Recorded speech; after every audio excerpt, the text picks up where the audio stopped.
Salut. Alors des vidéos sur la rationalité, il y en a un paquet sur YouTube. Pourquoi en faire une de plus? Eh bien parce que je trouve que la présentation qu'on en fait habituellement passe à côté de tout un tas de problèmes. Je ne veux pas dire qu'il faut la jeter à la poubelle, juste qu'elle passe à côté de certains problèmes qui me semblent importants. Je voudrais donc tenter d'en présenter une version aussi complète que possible, tout du moins autant que le permet le cadre de ces vidéos. Pour éviter que ce soit trop long et trop indigeste, j'ai décidé de segmenter. Jusqu'à récemment, quand je commençais mon cours sur la rationalité, j'essayais de faire passer à mes étudiants le message selon lequel être rationnel, c'est un mode d'existence trop cool. Je le pense bien sûr, je suis sincère, mais je leur présentais un peu trop le truc comme une alternative à leur mode de vie actuel. Je leur disais en somme, devenez rationnel, vous allez voir, c'est trop bien. J'ai mis du temps à percuter qu'il ne fallait pas présenter les choses ainsi. Pourquoi? Où est l'erreur pédagogique? Eh bien d'abord parce que comme on le disait dans la vidéo de présentation, les maladies liées à l'irrationalité en général sont très souvent invisibles pour la personne atteinte. On est malade sans en avoir conscience. Donc on ne voit pas à quel point on est malade, à quel point on a besoin d'un traitement. Et puis j'insistais sur le fait que nous sommes tous malades, que nous sommes tous concernés par le problème. Ce qui me semblait présenter une raison supplémentaire de s'intéresser à la situation avait l'effet inverse. Si c'est vrai de tout le monde, après tout, pourquoi s'embêter à essayer de corriger ses erreurs? Il aurait fallu insister là-dessus, notre vie dépend de facteurs dont on n'a pas conscience et ces facteurs déterminent notre capacité à imaginer notre vie différemment. Ou pour le dire autrement, comme un des effets indésirables de la maladie consiste à nous empêcher de voir que l'on est malade, à nous empêcher d'imaginer à quoi ressemblerait une vie en bonne santé, on est incapable de percevoir la gravité de notre état. C'est pourquoi ma règle d'or c'est « Nos croyances déterminent nos actions, et nos actions ont des conséquences pour le monde. » Mais on pourrait aussi dire « L'idée que je me fais de la réalité définit l'expérience que je fais de ma propre personne et définit mon comportement avec les autres. » D'où l'importance d'interroger nos croyances et nos conceptions du monde. L'autre erreur pédagogique, c'est que ça peut laisser entendre que mes étudiants ne sont pas du tout rationnels.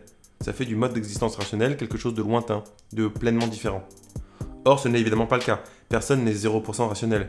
Tout le monde prétend à une forme de rationalité. Tout le monde justifie ses pensées, ses sentiments, c'est normal. La question ce n'est pas suis-je rationnel, mais plutôt comment suis-je rationnel. Donc il n'y a pas d'un côté les esprits irrationnels et de l'autre les esprits rationnels. Comme on le dit dans la vidéo sur la discussion, on imagine parfois, dans la sphère sceptique, que le problème c'est d'être biaisé. Non, nous sommes tous biaisés. Le mal du siècle, ce n'est pas que l'on soit biaisé. Le mal du siècle, c'est qu'on l'ignore. Le vrai danger, c'est l'excès de confiance. Et cela menace tout le monde. J'ai envie de dire, surtout ceux qui pensent être plus rationnels que les autres. Il y a plein de façons différentes de décrire l'attitude rationnelle. Une que j'aime bien consiste à dire « Être rationnel, c'est faire du mieux qu'on peut avec ce qu'on a ». Je vais essayer de montrer ce que peut vouloir dire cette phrase. Mais d'abord, avançons pas à pas. Notre expérience de la vie est guidée par des intuitions fortes. Je veux dire par là qu'il y a des impressions qui s'imposent dans notre existence. Il faut prendre en compte ces impressions. Par exemple, nous avons l'impression très forte d'exister comme individu dans un monde. On a l'impression que notre vie est une espèce de face-à-face entre soi et la réalité. Ensuite, on peut dire qu'on a l'impression forte d'être libre. On fait une expérience de la vie qui donne le sentiment de pouvoir prendre librement des décisions, de faire des choix. On a aussi un peu l'impression d'être double, un corps et un esprit. On a l'impression d'avoir accès à la réalité. En somme, que ce face-à-face dont on parlait est grosso modo transparent. Je suis dans le réel et ce que je perçois est la réalité. Cette réalité, on dirait donc qu'elle nous est donnée. Elle est là, devant nous, et indépendante de nous. Ça veut dire qu'elle est comme je la vois, même quand je ne suis pas là pour la regarder. C'est l'impression forte que la réalité existe sans moi. Enfin, on pourrait dire aussi qu'on a l'impression très forte que les autres gens partagent toutes ces impressions. Eux aussi sont des esprits dans des corps, libres, face à la réalité. On pourrait appeler ça l'expérience primitive de la vie, ou l'intuition naïve. C'est ce qui s'impose à nous et oriente dès le début notre manière de vivre. Ensuite, on pourrait noter ceci. Des valeurs orientent notre existence. Pour le dire autrement, on a des préférences. Il y a des choses qu'on aime et des choses qu'on n'aime pas. Parfois, on a l'impression de pouvoir l'expliquer, parfois non. Parfois, c'est évident, parfois non. On valorise plus ou moins certains éléments de notre expérience de l'existence. On décrète qu'il y a du bon et qu'il y a du mauvais. On a même le sentiment qu'il y a du bien et du mal. Certaines choses nous semblent moralement inacceptables, sans qu'on puisse imaginer en douter. Donc on a l'intuition que les valeurs existent dans la réalité, indépendamment de nous. Enfin, dernier point à rappeler avant de commencer, nous avons l'intuition d'une dichotomie fondamentale entre le vrai et le faux. On sent bien que certains trucs qui paraissent vrais sont en fait faux, que des choses qu'on croit bonnes sont peut-être mauvaises. Ce qui fonde cette distinction n'est pas clair dans notre esprit, mais la distinction l'est. Quelque chose de vrai n'est pas quelque chose de faux. Et ça nous paraît important de ne pas se tromper. Si on fait une petite introspection, on a l'impression que ce qui définit le vrai, c'est sa correspondance avec la réalité.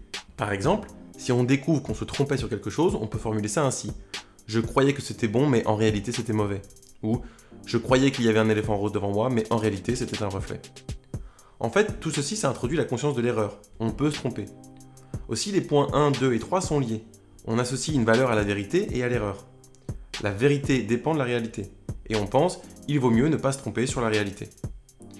Mais le problème, c'est que définir précisément tout ce que recoupe l'expression se tromper, c'est pas simple, et que définir précisément ce qu'il vaut mieux faire ou ne pas faire, c'est pas beaucoup plus facile. Et puis définir la réalité, c'est pas évident non plus. En tout cas, ça suppose que j'ai des attentes, à la fois au sens où je m'attends à ce que telle ou telle chose arrive, et aussi au sens où je compte sur quelque chose, où je prends certaines choses pour acquises, où j'ai des exigences. J'insiste sur le double sens parce que l'un paraît tout à fait neutre. Je m'attends à ce que le soleil se lève demain matin. Tandis que l'autre introduit quelque chose de l'ordre du désir. Ça m'arrange de penser que le soleil va se lever demain, ça me permet de vivre une journée normale et de ne pas sombrer dans une crise de panique. Et je dis ça parce qu'il est possible d'interroger cette idée. Pourquoi vaut-il mieux ne pas se tromper?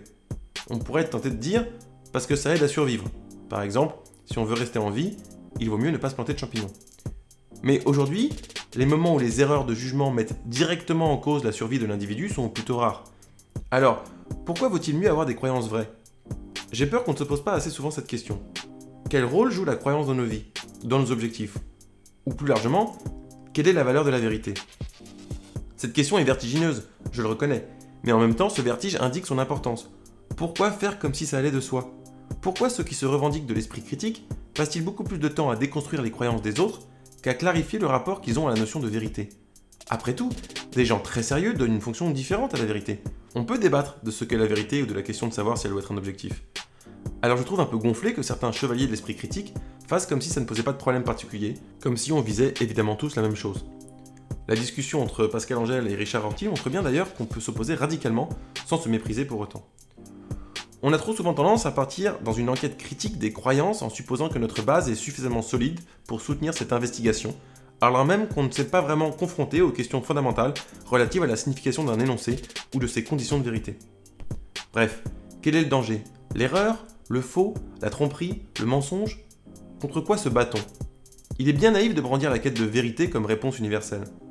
La gravité de l'erreur, du faux, du mensonge dépend du contexte, et par conséquent, le caractère salvateur de la vérité aussi. Ne pas préciser contre quel type de danger on se bat, c'est faire de son combat une valeur absolue, c'est un peu dogmatique. On va y revenir dans les autres vidéos de la série. Toujours est-il que la possibilité de se tromper introduit un truc méga important qu'on verra plus précisément plus tard, le couple croyance-doute.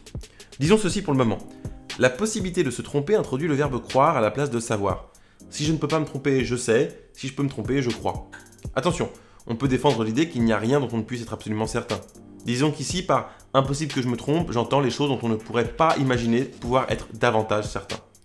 J'aurais donc tendance à dire que je sais que je m'appelle Paul, même s'il existe une chance non nulle que ce soit faux. Pour ce qui est de croire, on sent immédiatement qu'il peut y avoir des degrés de croyance. Par exemple, je crois très fortement au réchauffement climatique. Je crois fortement que le capitalisme est un problème pour l'humanité. Je crois que Michael Jordan n'est pas le plus grand basketteur de tous les temps. On peut donc douter différemment en fonction des choses. Du coup, les gens ne font pas tous la même place au doute dans leur vie. À un extrême, il y a Pyrrhon qui doutait de tout, à tel point qu'on dit que ses disciples devaient le pousser quand il marchait vers un arbre pour éviter qu'il se cogne, parce qu'il doutait de l'existence de l'arbre. On dit aussi qu'un de ses disciples s'est noyé devant lui, mais qu'il l'a laissé mourir parce qu'il doutait de l'entendre appeler à l'aide. Et puis de l'autre côté, il y a Jacques Attali qui ne doute de rien. Bon, je plaisante, quoique, mais vous imaginez sans souci des gens qui semblent avoir une grande confiance dans l'ensemble de leurs croyances. Ce degré de confiance est très important si on se réfère à la règle d'or. Si mes croyances déterminent mes actions, alors le degré de confiance que j'ai dans mes croyances détermine mon degré d'implication dans mes actions. Pensez simplement à notre comportement en général, on est beaucoup plus hésitant et précautionneux avec des inconnus parce qu'on n'est pas sûr de la manière dont ils vont réagir. Avec des proches dont on peut prévoir les réactions, on agit différemment, plus franchement. Ça renvoie à ce qu'on disait il y a 2 minutes. Croire quelque chose, c'est avoir des attentes. Et précisons tout de suite, des attentes relativement au fait que quelque chose se passe et que quelque chose ne se passe pas. Par exemple, croire au Père Noël, c'est s'attendre à ce qu'il y ait des cadeaux au pied de l'arbre le 25 décembre, mais pas seulement. C'est aussi s'attendre à ce que si on passait la nuit devant la cheminée, on verrait en sortir un bonhomme habillé en rouge venu déposer des cadeaux.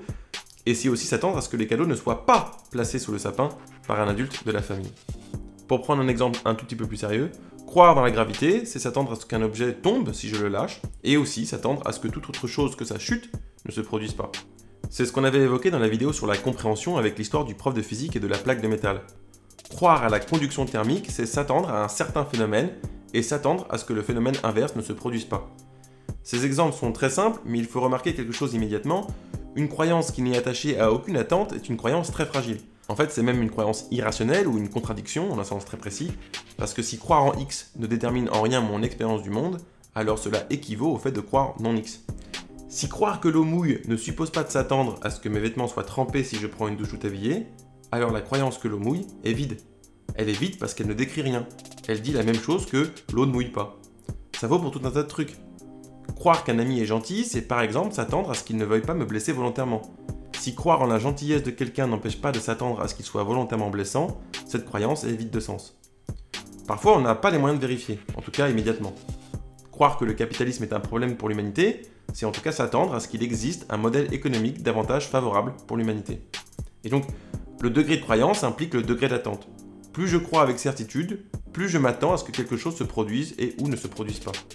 Moins je suis certain, moins j'ai d'attente, dans un sens comme dans l'autre. Je suis indécis. Par exemple, si je prends une carte au hasard dans un paquet d'une dizaine de cartes, je ne m'attends pas à ce qu'elle soit d'une couleur en particulier. En revanche, si ça fait 7 fois de suite que je tire un pic, je vais commencer à croire qu'il n'y a que des pics dans ce paquet de cartes et m'attendre de plus en plus à ce que la prochaine soit pique aussi. Bien sûr, pour ce qui est des croyances relatives aux valeurs, à ce qui est bon et mauvais, de nouveaux problèmes surgissent, et c'est ce qu'on va voir dans la seconde vidéo. Alors allez la voir. Salut!